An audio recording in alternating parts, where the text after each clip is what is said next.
మనం ఏం చేస్తా అంటే మాట్లాడుతూనే ఉంటాం, మాట్లాడుతూ ఉంటాం, కలుస్తూ ఉంటాం, హాయ్ అంటాం, ప్రైజ్ ది లార్డ్ అంటాం, అన్న అంటాం, చెల్లి అంటాం, మాయ అంటాం. కానీ లోపల ఒకటి ఉంటుంది, నాకు తెలియదేంటి, నాకు తెలియదు, ఏం చేశాడు తెలియదేంటి. అన్నీ ఎంతవరకు ఉండాలో అంతవరకు ఉండాలి. లోపల ఏముంది, లోపల ఉంటే ఫ్రీగా ఉండలేవు, లోపల లేకపోతేనే ఫ్రీగా ఉంటాం, మునుపటి వలె ఉంటాం, మునుపటి వలె సంతోషంగా ఉంటాం, అవన్నీ మర్చిపోతాం. దేవునికి స్తోత్రం. ఇది మర్చిపోకుండా హృదయంలో ఏదైనా ఉంటే దేవునికి స్తోత్రం. ఫ్రీగా మాట్లాడలే అన్నట్టే ఉంటుంది. ఈ రోజుల్లో చేసేది ఏంటి అని అంటే, ఈ రోజుల్లో యోసేపులు ఎవరు లేరయ్యా, యోసేపులు ఎవరు లేరు, బలహీనులు చేర్చుకునేవారు ఎవరు లేరు. మరి నువ్వేం చేస్తావు అని అంటే, హ్యాపీ క్రిస్మస్, మ్యారీ క్రిస్మస్ ఏం చెప్తామా, మై హ్యాపీ క్రిస్మస్ చెప్తాం. ఎందుకు మనం ఇప్పుడు హ్యాపీ క్రిస్మస్ చెప్పగలుగుతున్నాం తెలుసా? యోసేపు మరియాని చేర్చుకోకపోతే నువ్వు నేను హ్యాపీ క్రిస్మస్ చెప్పుకోవడానికి అవకాశం లేదు సార్. స్తోత్రం అంటలేదు మీకు. ప్రభు నిన్ను దీవించునుగాక, ఆశీర్వదించునుగాక, సమాధానమిచ్చు గాక అంటే మాత్రము ముఖంలో చిరునవ్వు ఉంటుంది. ఇప్పుడు వాళ్ళు అలా జీవించారు కాబట్టి ఈరోజు మనం హ్యాపీ క్రిస్మస్ చేయగలిగితే మన తరము తర్వాత ఇంకో తరము రాబోతుంది. కాబట్టి వారు హ్యాపీ క్రిస్మస్ చెప్పాలంటే నువ్వు నేను ఏం చేయాలి? హ్యాపీ క్రిస్మస్ చెప్పాలా, మేరీ క్రిస్మస్ చెప్పాలా, బిర్యానీ తినాలా, ముక్కలు తినేయాలా, ఎక్కడ పడితే అక్కడ ఉండేసి తినేసి గుంపు కూడు తినేస్తే వాడే హ్యాపీ క్రిస్మస్ చెప్తాడా? చెప్పరే. మాట్లాడితే ఊగిపోయి మాట్లాడతామంటారు. ఏం చేయను, లోపల బాధ ఉంటే మరి ఏం చేయను, యేసు రక్తం ఏం చేయను.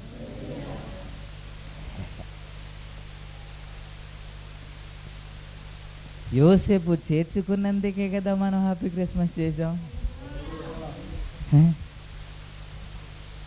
మన తర్వాత వాళ్ళు హ్యాపీ క్రిస్మస్ చెప్పాలా వద్దా, చెయ్యాలా వద్దా? యోసేపు మనకు ఆశీర్వాదకరంగా ఉన్నాడా లేదా, మనకు దీవెనకరంగా ఉందా లేదా, రక్షణ పొందడానికి ఆయనే మార్గం అయ్యాడా లేదా? ఆయనే వదిలేసి వెళ్ళిపోతే ఇంకా పరిస్థితి చాలా దారుణంగా మారిపోయి ఉండేది కదా. నేను అంటాను, యోసేపుకు దేవుడు ఎన్నిసార్లు మాట్లాడాడు సార్? చెప్పండి సార్, ఎన్నిసార్లు? ఒకసారే. అది మైక్ పట్టుకొని యోసేపు నువ్వు చేర్చుకో అన్నాడా? ఎప్పుడు పడుకుని ఉంటే ఒక కళ వచ్చిందంట. ఆ కళ నిజమో తెలియదు, అబద్ధమో తెలియదు, అయినా నమ్మాడు. దేవునికి ఇష్టం. మనకి ఎన్నిసార్లు చెప్పినా సరే, ఎన్నిసార్లు బల్లగుద్ది మాట్లాడుతున్నా సరే, ఎంత బాధతో మాట్లాడుతున్నా సరే, ఎంత వేదనతో మాట్లాడుతున్నా సరే, లేదు ఈ చెవుల్లో వినేసి ఇక్కడే వింటాం, ఇక్కడే మనకి ఇంపుగా ఉంటుంది. ఆ తర్వాత మామూలే. ఇప్పుడు ఎంతమందిని బలహీనలు చేర్చుకున్నా ఒకటి చేర్చుకోవడం ఏంటంటే, ఎవరైతే నీ దృష్టికి తప్పు చేశారో అనిపిస్తుందో, ఎవరైతే పొరపాటు చేశారో అనిపిస్తుందో, తేడాగా బ్రతుకుతున్నారు అనిపిస్తుందో వారినే కదా చేర్చుకోవాలి. ఆ చేర్చుకోవడమే కదా క్రిస్మస్. ఇంకేమైనా ఉందా? ఆ చేర్చుకోవడమే క్రిస్మస్ అండి. క్రైస్తవుల్లో ఉండవలసింది ఏమిటి అని అంటే చేర్చుకోవడం, బలహీనుల్ని చేర్చుకోండి. మనసులో ఏమున్నా సరే ఏం చేయాలి? మనసులో ఏముంటే తుడిసేయాలి సార్. మీరే అంటారుగా, మీరే ఏమంటారంటే, హృదయంలో పాపమును లక్ష్యము చేసిన ఎడల దేవుడు నా మనవి ఏమండి ఆలకించాడు. ఏంటి ఆలకిస్తాడా? హృదయంలో ఉంటే. మీరు ఇప్పుడు ఏమంటారంటే, పాపం అంటే ఏంటంటే ఏదో నేను చేసేస్తే అనేసి అనుకుంటున్నారా? కాదు, లోపల ఏముంటుందంట అంటే, ఆ లోపల నుంచి అన్నీ బయటికి వస్తుందంట.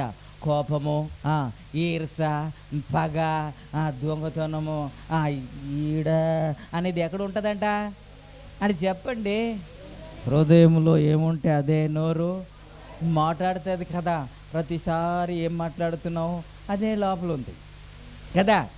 ఇంకోటి చెప్పనా, ఇందులో ఉంటే పొరపాటు ఏదో, మీరు అందరికీ స్మార్ట్ ఫోన్స్ వచ్చేసాయి కదా, అప్పుడప్పుడు హ్యాంగ్ అయిపోతుంటుంది కదా, అది స్క్రీన్ పైకి వెళ్ళదు. అప్పుడు అంటుంది సాఫ్ట్వేర్ అప్డేట్ చేయండి, లేకపోతే వైరస్ అయిపోయింది, కొన్ని డిలీట్ చేయండి.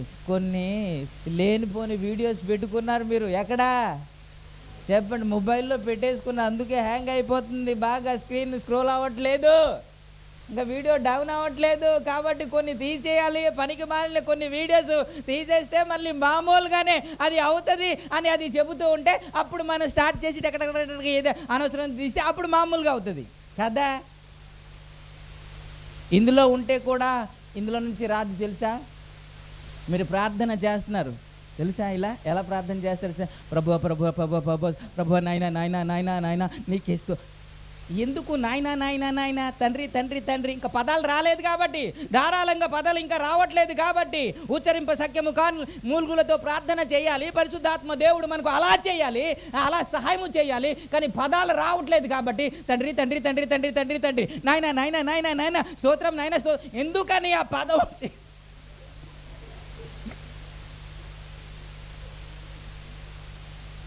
ఎవరిని కించపరచట్లేదు కాదంటారా, అలా జరగట్లేదంటారా. హ్యాంగ్ అయిపోతుంది ఏంటి, మొబైల్ హ్యాంగ్ అయిపోతుందండి, పదాలు రావట్లేదు. ఎందుకు అని అంటే వైరస్ ఉంది కదా లోపల. అందుకే ఆలోచించి ప్రభువా వారిని దీవించునైనా ఆలోచించి బయటికి తీసుకొస్తున్నాం. ఎందుకంటే హ్యాంగ్ అయిపోతుంది, స్లోగా వస్తుంది. యేసు రక్తమే చేయి, అది తీసేస్తే ఫ్రీగా ఉంటావు కదా.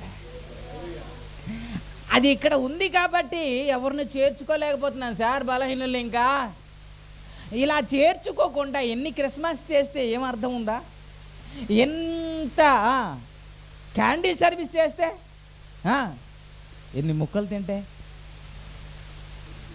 అందుకే ముక్కలు వద్దంటుంటారు, అయినా ముక్కలు ప్రియులు కదా.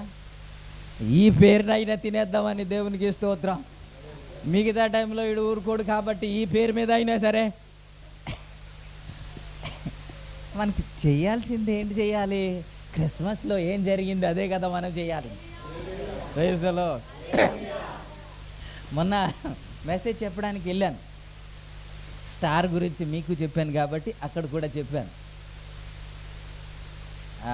ఎలా మాట్లాడుతుండగా స్టారు మనము కట్టారండి, కట్టలేదండి, ఇంకా కడతారు. మీరు కడతారు కదండి, కడతారా, కట్టరండి.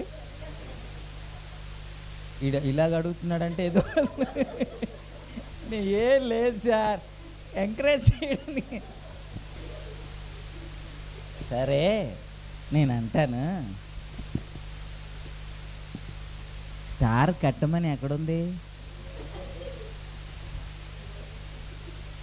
అపోస్తులైన పౌలు ఎప్పుడు కట్టాడు, పేతురు ఎక్కడ కట్టాడు, యోహాను ఎక్కడ కట్టాడు, తోమా ఎక్కడ కట్టాడండి స్టార్.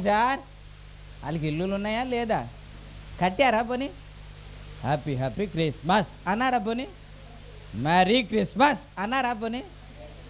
మరి మీరెందుకు చేస్తున్నారు, ఎక్కడుంది. అలా చెబుతూ మళ్ళీ దీని గురించి మనం వేరే సైడ్ వెళ్ళిపోదాం. అలా చెబుతూ ఇలా చూసేటప్పుడు పక్కనే ఏముంది, చాలా చక్కగా డెకరేట్ చేశారు. ఏదైనా బెలూన్స్ అవన్నీ స్టార్స్ తెచ్చారు. నేను చాలా సంవత్సరాల క్రితం పెప్సీ యాడ్ రాసినప్పుడు నాగేశ్వరరావు గారు అని ఒక ఆయన ఉండేవాడు. ఆటో ఎంగేజ్ ఉండేది, విజయ్ కుమార్ అనేసి ఆయన క్రిస్టియన్స్, ఆయన ఆటోలో ఎంగేజ్కి నడిపించేవారు. మేము రైల్వే స్టేషన్ నుంచి కాంప్లెక్స్కి వెళ్ళే రూట్లోనే దొండపర్తి దగ్గర ఒక చెట్టు ఉండేది, తెలుసా ఎవరికైనా, మర్రి చెట్టు ఉంటుంది. ఆ చెట్టుకు బాగా దారము, పసుపు కుంకుమ అవన్నీ గాజులు అవన్నీ కట్టేసి ఉండేది. ఆ చోటుకు వచ్చేటప్పుడు ఆయన క్రిస్టియన్సే కానీ స్తోత్రం స్తోత్రం స్తోత్రం స్తోత్రం స్తోత్రం ఆ డ్రైవింగ్ చేసిన అతను చాలా మంచి ఆత్మీయుడు. ఆయన రవి చూడు రవి అనేవాడు నాకు. సో అక్కడికి వచ్చేటప్పుడు ఆయనకి ఎలాగ అనిపించో తెలియదు, కానీ ఏసు రక్తమే జయం, ఏసు రక్తమే జయం, ఏసు రక్తం అనేవాడు ఆయన. సో ఇవన్నీ ఎందుకు చెబుతున్నానంటే, ఒక చెట్టుని తాడు కట్టేసి వాళ్ళు ఏదో ఆరాధిస్తే మీరేమంటున్నారు? చెట్టుకు మీరు ఆరాధిస్తారా? రాయిని ఆరాధిస్తారా? రెప్పల్ని మీరు ఆరాధిస్తారా? మీరు ఏం చేస్తున్నారు? విగ్రహారాధన చేస్తున్నారు. జీవం గల దేవుణ్ణి స్తుతించకుండా, ఆరాధించకుండా మీరు చేసే పని ఏమిటి అని కదా గట్టిగా మాట్లాడతారు. చెట్టు పుట్ట ముక్క వద్దు, బీచ్లో పాడారు కదండి అని అంటాం కదా. మీరు ఈ చెట్టు ఏంటి? ఈ చెట్టు ఏంటండి? ఈ చెట్టు ఎక్కడుంది? పోనీ బైబిల్లో ఎక్కడుంది ఆ చెట్టు? చెప్పండి సార్. వాళ్ళేమో తాటి కట్టి ఏమో ఒక పసుపు రాసి కుంకుమ చేస్తే విగ్రహారాధన చెట్టుకు ముక్కేస్తారని డైలాగ్ కొట్టేసి రకరకాలుగా అరుపులు ఉంటాయి కదా. మరి ఈ చెట్టు ఏది? ఈ చెట్టు ఎక్కడ చెప్పబడింది? ఈ చెట్టు ఎందుకు అంటే మీరు డెకరేట్ చేస్తే ఇదేమో మంచి చెట్టు, వాళ్ళేమో కుంకుమ పెడితే ఇది లైటింగు, అది పసుపు కుంకుమ, మిగతావన్నీ కదా. ఎంత ఫాస్ట్గా చెప్తున్నారు, అడ్వాన్స్ టెక్నాలజీ. ఏసు రక్తమే జయం.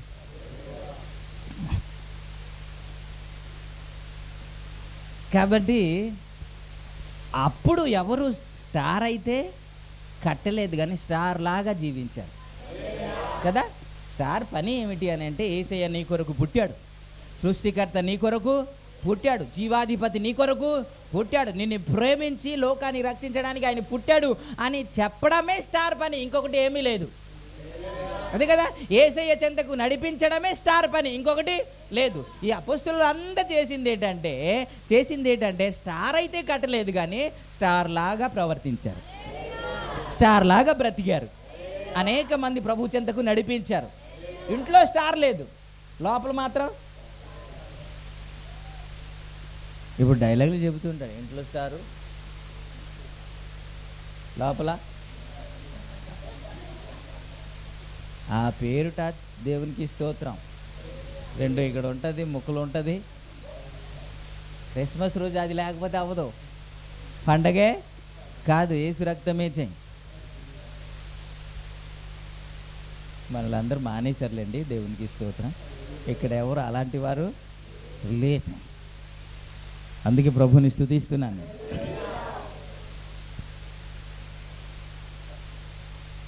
యోసేపు హ్యాపీ క్రిస్మస్ చెప్పలేదండి. దేవుడు ఒక్కసారి మాట్లాడాడు సార్, అది కూడా స్వప్నమందు మాట్లాడాడండి. స్వప్నమందు మాట్లాడితే మరియను చేర్చేసుకున్నాడు సార్. తండ్రి తానే అయ్యాడండి, తల్లి తానే అయిపోయాడండి, మంత్రసాన్ని కూడా తానే అయిపోయి సర్వస్వము ఆయనే చూసుకున్నాడు సార్. Praise the lord. మనసులో ఉంటే అలా చేస్తాడండి. మనసులో ఏమైనా పెట్టుకుంటే ఇవి తప్పు చేసింది, పొరపాటు చేసింది, ఏదో జరిగింది, తేడా జరిగింది అని మనసులో పెట్టుకుంటే అలా చేయలేడు కదా, అలా పరిచర్య చేయలేడు కదా. ఈరోజు మనం అందరం కలిసి ప్రభుని ఆరాధిస్తున్నాం, ఆరాధించేటప్పుడు మాత్రమే కలుస్తున్నాం, కానీ పక్కకి వెళ్ళిన తర్వాత హృదయాలు కలుస్తున్నాయి అంటే లేదు కదా. ఒకరు హృదయం ఒకరిని కలవట్లేదు, ఒకరినొకరు సమ్మతించట్లేదు, ఒకరొకరు చేర్చుకోవట్లేదు, ఒకరు బలహీనత ఒకరు భరించట్లేదు కదా. కానీ మనము చేసేది ఏంటంటే, భరించే పని మనది కాదు, మన పని ఏంటంటే హ్యాపీ హ్యాపీ క్రిస్మస్.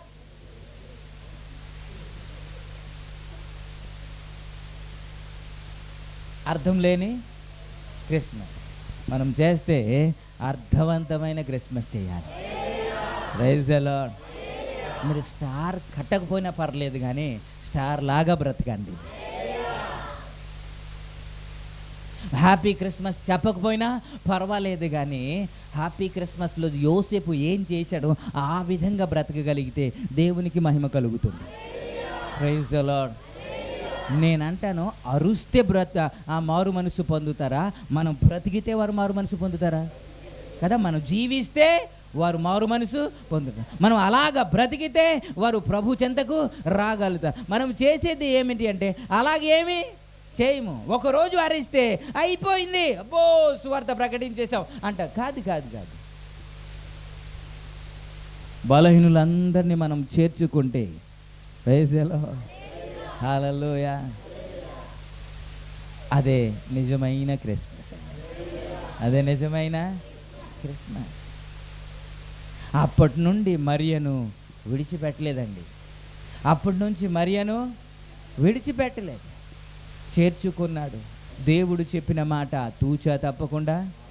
ఎన్నిసార్లు దేవుడు మాట్లాడతాడు, అయ్యా మనకు తగాదలు వద్దయ్యా, మనకు గొడవలు వద్దయ్యా, భేదాభిప్రాయాలు మనకు వద్దయ్యా, అసలు సంఘంలో అలాంటివి ఉండకూడదయ్యా అని ఎన్నిసార్లు మొత్తుకున్నా సరే మనం వినే పాపానికి పోలేదు సార్.